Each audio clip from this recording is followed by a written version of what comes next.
Hi,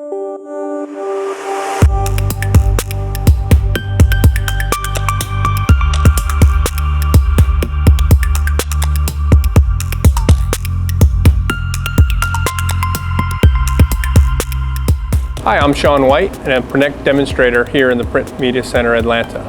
Today, I want to show you how a print buyer can interact with the print shop for proof approval using the Prinect Portal. I'll start by assuming the role of a print buyer. I've received an email with a link to my job for approval. Through my web browser, I'm viewing a pixel proof of my file in a product simulation manner. Using the mouse, I can scroll through each individual page. If I want to view the individual pages, I can get more detail about the file.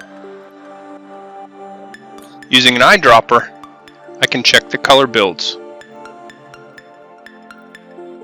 Using the separation viewer, I can get detail on individual separations.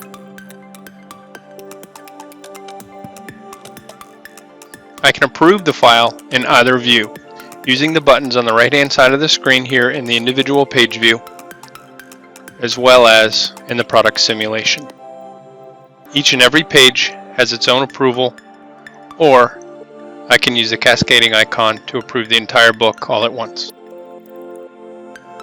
Once the approval occurs, it updates the job through the integration of Production Manager.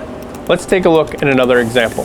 In this case, the print buyer is being asked to upload artwork into the production job via the dynamic link directly into the job.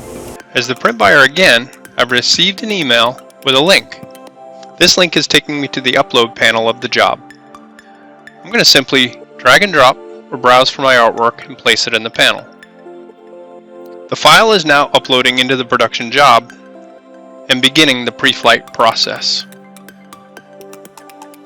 The print buyer will receive an email when the pre-flight is completed, and the results will be visible here. Opening up the details area, we can see that the yellow triangles indicate where the warnings are. Pages 5 and 11 both have a warning.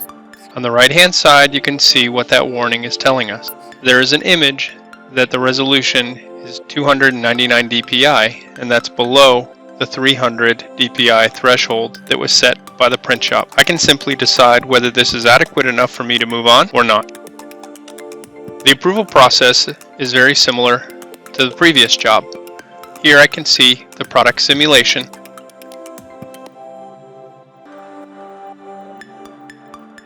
and at this point I can see that there's an issue. This back panel should have an address, so I uploaded the wrong file.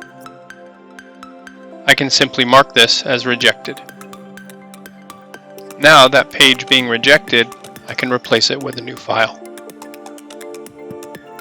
I can either replace the individual page with a single page PDF, or replace the entire book if I have all pages in one PDF. The pre-flight and approval process will repeat for this one individual page, making sure that I have a good production file. In the last example, I want to show you how a print buyer can interact with the print shop by viewing the final leaflet fold of their production job. Again, clicking on the link from the email. Hopefully you've noticed that as a print buyer, using these dynamic links, I didn't have to enter any credentials, meaning I didn't have to remember my username, I didn't have to remember my password. Typically, that's something that print buyer gets hung up on, especially if they don't do this type of approval every day. So having this efficiency is a lot of benefit to the print buyer itself. You can now see that the file has represented the finished folded product. This dynamic view not only shows the print buyer where the artwork breaks in the relation to the folds, but also how this finished piece will look.